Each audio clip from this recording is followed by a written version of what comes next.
hermanos, hermanas, que la paz y la gracia de Dios se lo abunde en vuestros corazones. Estamos más que contentos de estar en la casa del Señor y qué bueno que tú estás aquí, que estamos todos con un sentir que es de bendecir, de alabar, glorificar el nombre de Jesús. Quiero invitarte a leer un verso en el libro de Jeremías, capítulo 29, verso 11.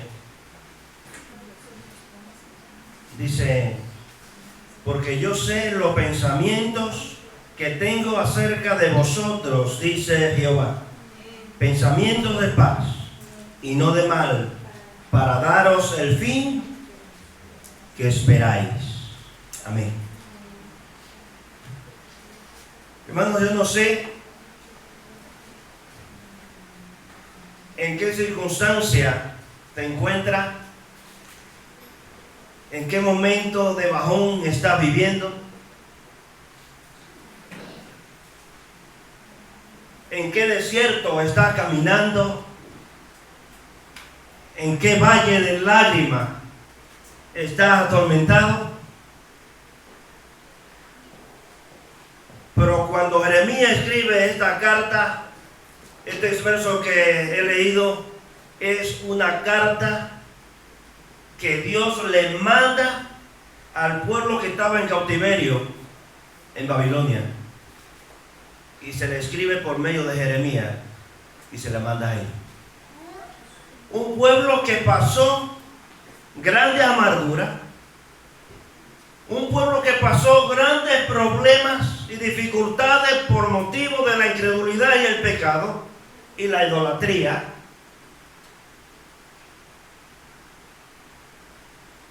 Y esas dos tribus, Judá y la tribu de Benjamín, Dios permitió que Nabucodonosor la llevara cautiva allí. Recordar que eran 12 tribus, pero habían 10 tribus que ya los asirios la habían esparcido por todo el mundo, que era lo que se denominaba el pueblo de Israel, y que esta 10 tribus era el reino del norte. Ahora quedaba el reino del sur, que eran 2 tribus, que eran Judá y Benjamín. Y eran las únicas 2 tribus que quedaban, que creían y que confiaban en Dios. Pero llegó un momento que se apartaron de Dios, se fueron a idolatría. Los reyes que venían sacrificaban niños en los altares a Moloc. Se sumergieron tanto en la idolatría. Dios levanta a Jeremías para hablarle a ellos. Ellos no hacen caso a lo que Jeremías dice de parte de Dios. Al contrario, lo encierran, lo meten en la cisterna y Jeremías se encuentra allí, entonces oprimido. Dios envía al pueblo de Nabucodonosor, al reinado. Ellos vienen, se llevan todo cautivo, la ciudad destruida, personas desamparadas, niños huérfanos, mujeres viudas, el templo quemado, la ciudad estaba destruida. Era un sinvivir que se vivía allí. No sé si tú en las noticias te pones a ver cuando la guerra, de cómo van quedando las ciudades, pues así quedaban las ciudades quemadas, destruidas, niños desamparados, viudas, huérfanos, estaba sumergida en un caos. Y aún ellos fueron llevados a Babilonia. Y parte de la persona que eran menospreciadas, personas viles, fue las que quedaron allí en Jerusalén, fue las que quedaron para limpiar las viñas y los campos. Fueron los únicos que quedaron, pero todos fueron llevados allí.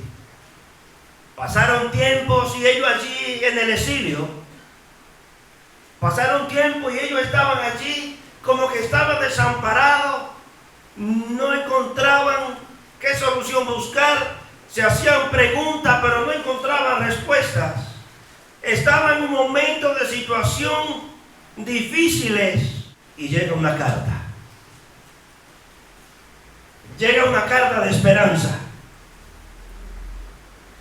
Llega una carta de paz. Llega una carta de solución. Llega una carta de parte de Dios. Y le dice a ellos: porque yo sé los pensamientos que tengo acerca de vosotros, dice Jehová. Pensamiento de paz y no de mal, para daros el bien al fin, para darles lo que ustedes merecen, pero tuve que hacerlo pasar por este proceso. Hermano, déjame decirte que llega un momento que pensamos que estamos pasando por el valle de lágrimas, que estamos atravesando un desierto y que estamos atravesando un momento tan difícil que no encontramos solución a los problemas, que no encontramos una respuesta y queremos encontrar una respuesta, queremos encontrar una solución, queremos encontrar a alguien que nos dé una palabra de esperanza, pero no llega. Es como si estuvieras en el mar, en el náufrago, donde allí no encuentra una escapatoria porque el barco va a la deriva y no encuentra solución, nadie que te rescate. Y en ese momento quiere encontrar a alguien que te dé la mano y que te saque de allí. Así mismo le pasó al pueblo de Judá. Estaban en el exilio, fueron llevados a Babilonia cautivos, no tenían una esperanza, no tenían paz, pero llega de repente a ellos una carta, el cual le dice a ellos: yo no me he olvidado de ustedes. Yo sé que todavía existen. Yo sé que ustedes están allí y yo lo he permitido, pero les voy a dar al fin lo que ustedes merecen. Y ustedes vendrán a mí y me adorarán. Ustedes vendrán a mí y yo les escucharé, porque yo todavía existo.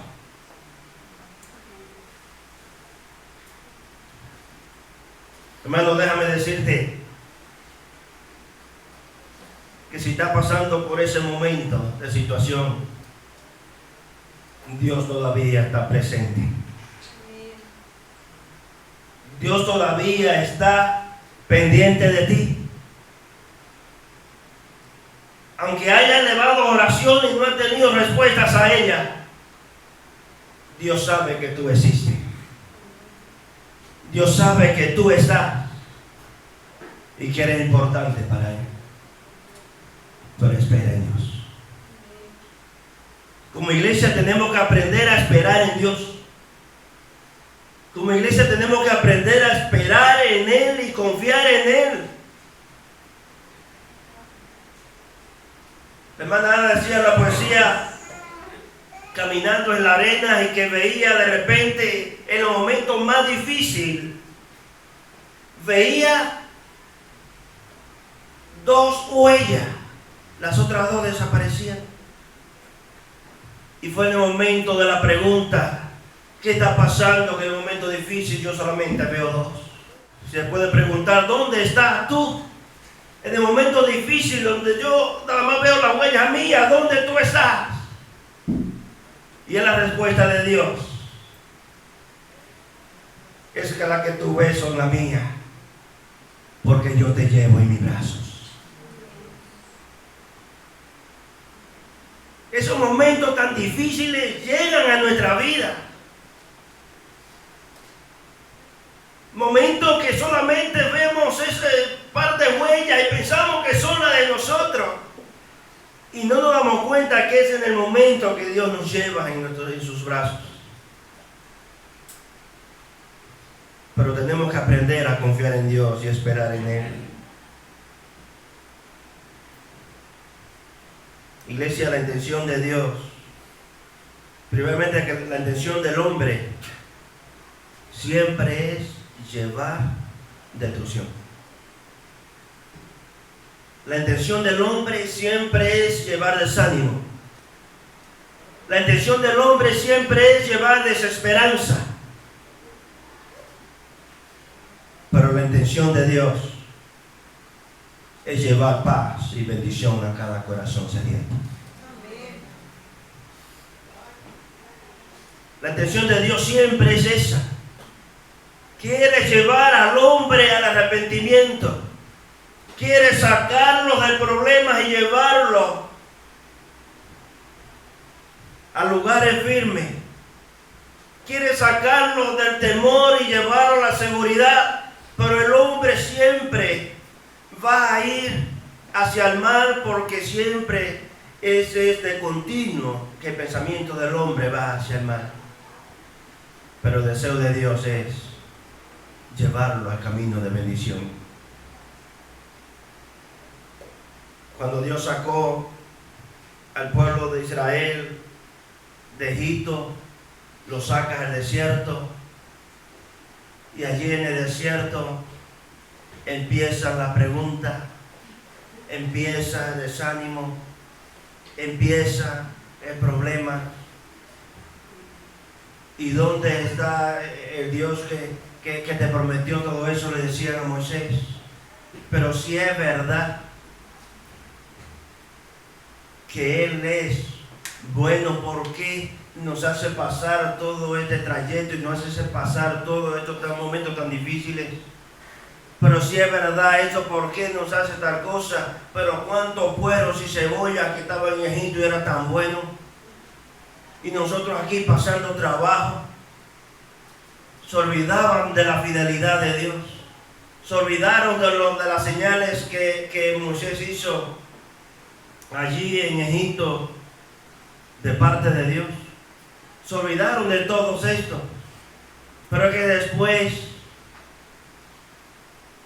el libro de Deuteronomio, Dios le da un consejo a ellos, le llama y le dice a Moisés: reúneme al pueblo que quiero hablar. Reúneme al pueblo que quiero hablar con ellos. Lo reúne Moisés y Dios le dice: al pueblo, al cielo y a la tierra llamo hoy como testigos, que he puesto delante de ustedes caminos de bien y caminos del mal, camino de bendición y camino de maldición. Pero le dice: escoge la vida para que viva tú y tu descendencia. Pero el hombre siempre va escogiendo la perdición, siempre va escogiendo el camino de la muerte y no escoge el camino de la vida. Y Dios siempre está ahí esperando. Nosotros nos apartamos, pero Dios sigue siendo fiel. Dios es fiel. Y lo que quiere es que nosotros, hermanos, confiemos en Él y que esperemos en Él. Jeremías le envía esta carta de parte de Dios y le dice: yo sé los pensamientos que tengo contigo. Yo sé lo que estoy pensando. Lo que estoy haciendo no lo estoy haciendo a la ligera. Lo que estoy haciendo no lo estoy haciendo porque un mero capricho. Yo tengo todo controlado y sé lo que estoy haciendo con ustedes. En el verso de Jeremías 29, el verso 12 dice: entonces me invocaréis y vendréis y oraréis a mí, y yo os oiré, y me buscaréis y me hallaréis, porque me buscaréis de todo vuestro corazón. Eso era lo que Dios quería con ellos, que reconocieran la soberanía de Dios, que reconocieran que Dios era real y que Dios siempre era fiel con ellos. Y eso es lo que Dios quiere con nosotros, que podamos reconocerle que Dios siempre está ahí y tiene dominio y control de todas las cosas. Y en el momento tan difícil que tú crees que va caminando, Dios lo sabe todo. Pero Dios permite también que sucedan las cosas. No es que Él manda la maldad, permite que sucedan las cosas para hacer entender al hombre que el hombre falla, que el hombre miente, pero que Dios es Dios de verdad. Y esa es la esperanza que hoy tenemos que tener en Dios. Hermano, no sé qué pensamiento tú tienes de Dios. ¿Qué pensamiento tienes de Dios? ¿Es un Dios pequeño? ¿Es un Dios que se ha olvidado de ti? ¿Es un Dios que no escucha tu clamor? ¿Qué pensamiento tienes de Dios?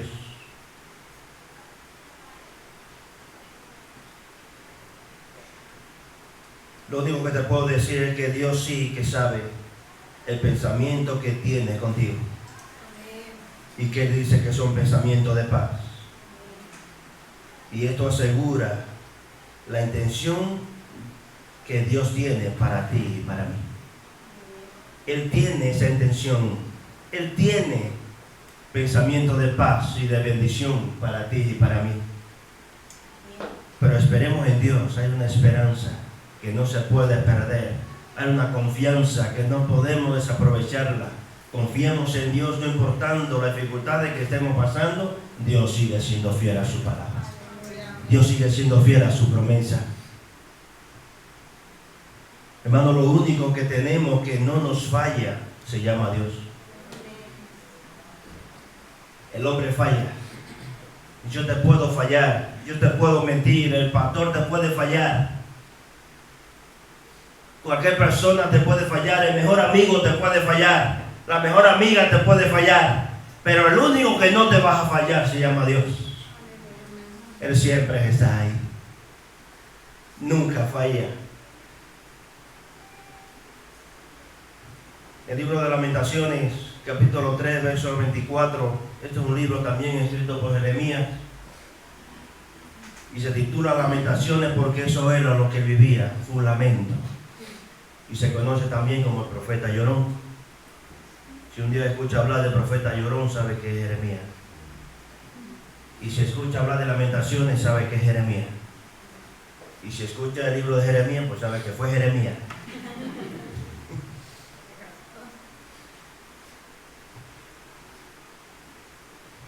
Pero había un lamento, había un llanto, porque él veía la ciudad destruida, veía la ciudad desamparada, estaban dispersos, estaban como ovejas que no tenían pastor, no sabían qué hacer. Y Jeremías llevaba la voz cantante, porque era el profeta. Y él dice, capítulo 3, verso 24, mi porción es Jehová, dijo mi alma, por tanto en él esperaré. Amén. La mejor herencia que hemos podido tener es tener a Cristo en nuestros corazones. Hermanos, esa herencia no te va a dejar jamás. Esa riqueza no te va a desamparar jamás. Tú te puedes apartar de ella, pero siempre permanecerás ahí. Es la mejor herencia que hemos podido tener. Pero es que Jeremías en este libro de Lamentación, ya esta parte aquí donde dice mi porción es Jehová, se ve muy buena. Pero vamos a leer el verso, del verso 19 de capítulo 3 de Lamentaciones. Y te vas a dar cuenta lo que Jeremías está diciendo primero y el cambio que da. Pasó de primera a quinta. Dice, acuérdate, desde el verso 19, acuérdate de mi aflicción y de mi abatimiento, del ajenjo y de la hiel. El ajenjo, no sé, aquí no lo conozco, pero sí lo fui buscando por internet, y es que es una mata que está en el desierto y es tan amarga que no hay bicho que se la pueda comer. Esa mata se muere ya cuando ella quiere. No se la come nadie, porque es tan amarga. Y él le dice: acuérdate del ajenjo que estoy pasando, de la amargura que estoy pasando. Y hace esta comparación al ajenjo, porque era una amargura tan grande que estaba pasando. Y el verso 20, y dice del ajenjo y de la hiel, porque son amargas, la amargura que estaba pasando. El verso 20 dice: lo tendré aún en memoria, porque mi alma está abatida dentro de mí. No sé si tú llevas en memoria alguna amargura que haya pasado en tu vida. O si llevas en memoria o llevas en el corazón algún sufrimiento. Si llevas en tu corazón algún desprecio, odio, rencor, algo que te hayan hecho y que aún no has podido perdonar.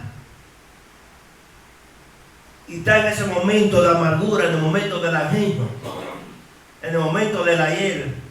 Es tiempo de que comas un bocado de miel, porque es así que es dulce. Y solamente lo puede dar Jesús. Él es el que trae la paz. Él es el que trae la esperanza. Él es el que trae el aliento. El verso 21 dice: esto recapacitaré en mi corazón, por lo tanto esperaré. Y eso es lo que tú y yo tenemos que tener pendiente siempre. Recapacitar. Es el momento que tenemos que recapacitar, porque es el momento que llevamos pendientes amargura, que llevamos pendientes dificultades, pendientes una vergüenza que mi padre me hizo pasar o que mi madre me hizo pasar, una pela que me dieron, y llevo esa amargura en mi corazón que aún no he perdido perdonar. Es tiempo que recapacitemos y traer a memoria quién es Dios en mi vida. Cómo cambian los tiempos, porque están en sus manos y Él lo hace cambiar para bien. El verso 22 dice: por la misericordia de Jehová no hemos sido consumidos, porque nunca decayeron sus misericordias. Hermanos, nunca jamás han caído la misericordia de Dios. Nunca han caído la misericordia de Dios. Siempre están ahí, son nuevas cada mañana. La misericordia de Dios. Lo que nos manda a nosotros esperar en Él y confiar en Él. Por eso Jeremías tuvo que decir en el verso 24: mi porción es Jehová, dijo mi alma, por tanto en Él esperaré. ¿Qué cambio de corazón tuvo Jeremías? Tendré pendiente esto que he vivido, pero de repente dice: mi porción es Jehová, y ahora tengo que recapacitar. Voy a esperar en Él, porque es el único que tiene misericordia, y por su misericordia no hemos sido consumidos, porque tenemos un Dios que es un Dios de misericordia. Mi porción es Jehová. Cuando hay una comida buena de un animal, cuando matan a un animal, no sé, siempre hay una parte de una gallina o del cerdo o de la vaca que te gusta. A mí de la gallina, pues me gustan las alas, que eso es lo que más me gusta. Entonces, cuando la Biblia dice, tú eres mi porción, desde el momento que ya es algo bueno de una gallina o algo que ha matado, tú dices, sácame la porción que me gusta. Me gusta esta parte, me gusta la panceta, o me gusta el solomillo, pero sácame esa porción que esa es la que me gusta. Jeremías dice, tú eres mi porción. Tú eres lo que me interesa. Tú eres, y a ti me aferro. Tú eres el que me saca del hoyo. Tú eres el que me saca de la tristeza, el que me da alegría, el que me da gozo. Tú eres el que me da paz. Pero tú eres mi porción. El Salmo 16, verso 5, el salmista aquí dice, Jehová es la porción de mi herencia y de mi copa. Tú sustentas mi suerte. El verso 6 dice, las cuerdas me cayeron en lugares deleitosos y es hermosa la heredad que me ha tocado. Hermano, a nosotros nos ha tocado algo precioso. Nos ha tocado algo bonito. Nos ha tocado algo que quizás no sabemos valorar. Pero si te das cuenta y mira hacia adelante, va a haber personas que no tienen a Cristo en su corazón y están sumergidos en la amargura, en la tristeza, en una depresión que no encuentran solución y la ahogan en un vaso de alcohol porque es la única solución que ellos encuentran. Pero es que te mira a ti, entonces dice, pero es que ya Dios me sacó de allí y ahora es preciosa la heredad que me ha tocado. Es preciosa la porción que tengo en mi mano. Aprende a valorar lo que tienes en tu corazón. Aprende a valorar el sacrificio que Jesús hizo en la cruz de Calvario, el cual lo hizo por amor por ti y por mí. Jehová es la porción de mi herencia y de mi copa. Tú sustentas mi suerte. Hermano, déjame decirte que nuestra suerte fue que Jesús salió a nuestro encuentro. Y nos sacó de la tiniebla y nos trajo a su luz admirable. Y esa es la alegría. Cuando alguien se saca la lotería, se llena de alegría y lo que dice es, la suerte me ha tocado. Déjame decirte que tú no te sacaste la lotería, te sacaste el gordo. Porque conociste a Cristo, Él salió a tu encuentro. Y ahora tiene paz. Por eso Dios le envía la carta al pueblo y le dice, yo sé los pensamientos que tengo acerca de ustedes y que mi pensamiento es pensamiento de paz, pensamiento de gozo, porque sé lo que le voy a dar a ustedes. Le voy a dar lo que ustedes merecen. Yo pudiera decir, sería lo que no merecen, porque merecían estar más tiempo allí, 70 años, y duraron 72. Los llevaron allí cautivos por 70 y los dejó 2 años más, para que se den cuenta que Dios es Dios. 72 años, pero fueron por 70 nada más. Pero esos 2 años se le hicieron eternos.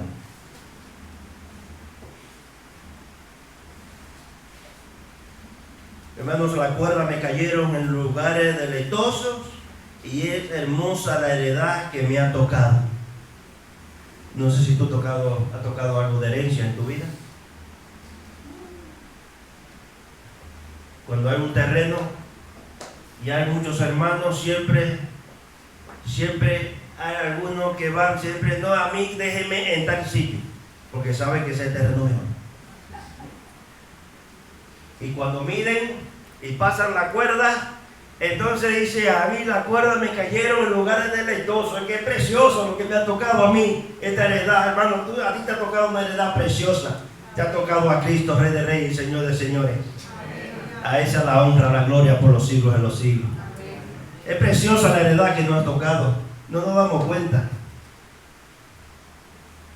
A veces no nos damos cuenta de la herencia que tocamos hasta que empezamos a trabajarla y hasta que después viene alguien y dice, yo te la compro, y tú pensando que costaba menos y te está dando en 3 veces tanto de lo que costaba.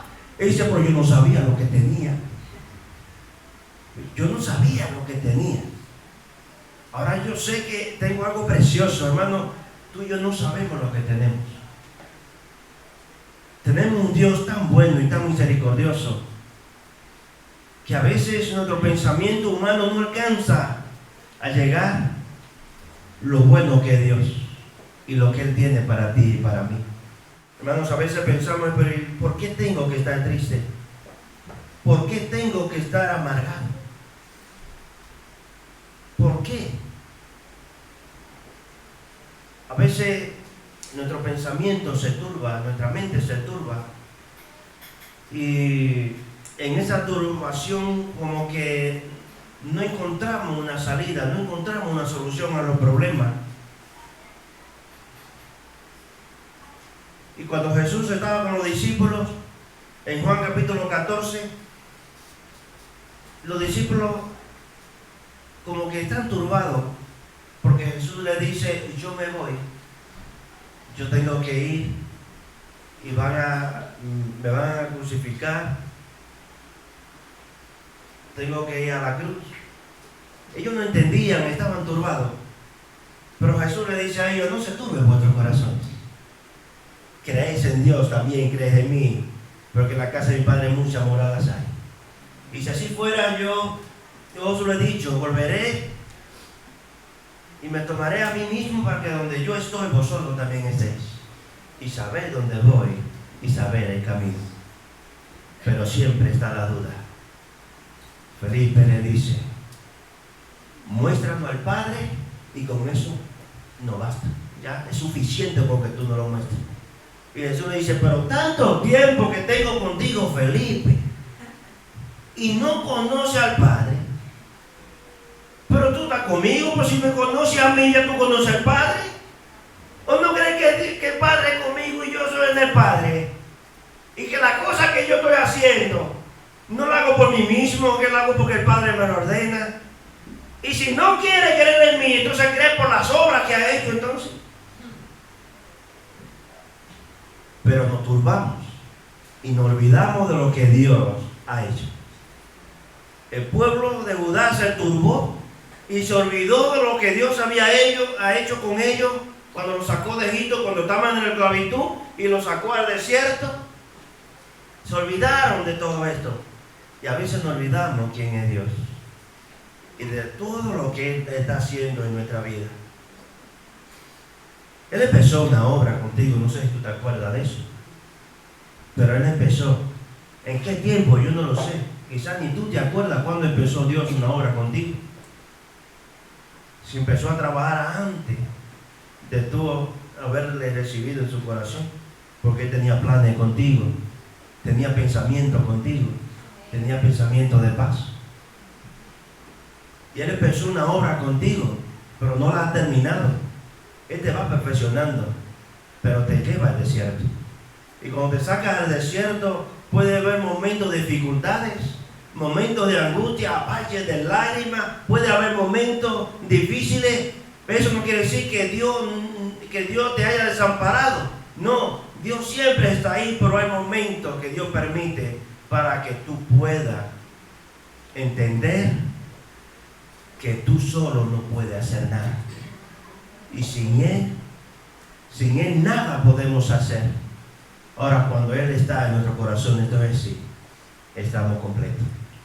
Estamos completos y tú tienes que sentirte completo si tienes a Cristo en tu corazón. El Salmo 42, el salmista aquí en el verso 5 dice: ¿por qué te abates, oh alma mía, y te turba dentro de mí? Esa es una pregunta que se hace. Porque hay momentos que nos abatimos, hay momentos que nos llegan las tribulaciones, llegan momentos que nos turbamos, la mente como que no ha salido el sol, no vemos el sol por ningún lado, nuestra mente se nubla. No somos nosotros nada más, es que muchas personas que anduvieron con Dios y creyeron en Dios, llegó un momento de dificultad. Elías dice que era un hombre que era un ser humano y que era sometido a pruebas y a pasiones. Y pasaron momentos difíciles. Llegó un momento que él dijo: Señor, ya yo no quiero vivir, quítame la vida. ¿Para qué quiero la vida ya? Y Dios lo mira y se ríe y le dice, y le manda un ángel, le pone comida, le dice: come, porque largo camino te resta. Hermano, ¿qué nos cuesta a nosotros? Alimentarnos de la palabra de Dios, porque largo camino tenemos por delante. Tenemos largo camino que recorrer, pero lo vamos a recorrer en el nombre de Jesús. Y lo vamos a recorrer en la palabra de Dios. Lo vamos a recorrer en obediencia y lo vamos a recorrer con un corazón dispuesto. El salmista se hace la pregunta: ¿por qué te abates, oh alma mía, y te turba dentro de mí? Espera en Dios, porque aún he de alabarle, salvación mía y Dios mío. Qué bueno es el Señor, qué buenos son sus misericordias. Hermanos, lo que tenemos que tener confianza y confiar en que en el momento tan difícil, que en el momento tan en desánimo, que en un momento que podamos tener, podamos confiar de que Dios tiene control absoluto de todas las cosas. Isaías 40, verso 31 dice: pero los que esperan en Jehová tendrán nueva fuerza, levantarán alas como las águilas, correrán y no se cansarán, caminarán y no se fatigarán. Pero este verso, ¿qué me quiere decir a mí entonces? ¿Qué nos quiere decir, hermano, este verso?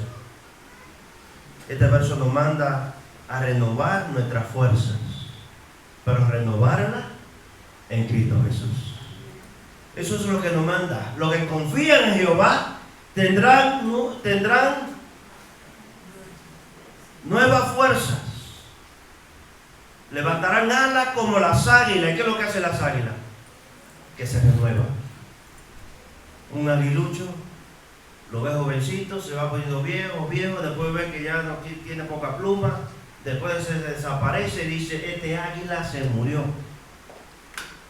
Lo que hace el águila es que se va a la montaña remota, allí se acaba de arrancar la pluma, cambia el pico, echa el plumaje nuevo, se pone nuevecita, vuelve otra vez, y entonces dice: otro águila nuevo vino. Fue la misma, lo que pasa es que cambió el plumaje, se renovó. Y eso es lo que Dios quiere, que nosotros podamos renovarnos en Él y que podamos confiar en Él y vivir una vida con un corazón dispuesto a creer en su promesa. Hermanos, pedirle al Señor que nos dé fortaleza espiritual para seguir batallando en este mundo lleno de maldad. Porque en este mundo lo que estamos viendo es maldad, injusticia, desánimo, desconfianza. El libro de Habacuc dice: por cuanto la ley es debilitada, sale torcida la justicia. Pues eso se está cumpliendo. Eso es lo que está pasando. La ley la están debilitando, los jueces no pueden dar una sentencia firme porque hay una ley tan débil. Y nosotros estamos viendo el día a día. ¿Y qué es lo que nos cuesta a nosotros? Confiar y pedir al Señor que renueve nuestras fuerzas para vivir en este mundo lleno de maldad, para poder llevar la palabra de verdad, siendo luz en medio de la tiniebla, en un mundo que se pierde en la incredulidad, en delitos y pecados, y que anda sin Dios, sin fe y sin esperanza. Y termino ya con un verso en Isaías 26, capítulo 26, verso 3. Dice: tú guardarás en completa paz aquel cuyo pensamiento en ti persevera. ¿Por qué? Porque en ti ha confiado. Confiamos en el Señor, confiamos en su palabra, y Él nos guardará en completa paz. Que Dios te bendiga y que Dios te guarde, y que para Él sea la honra y la gloria. Amén.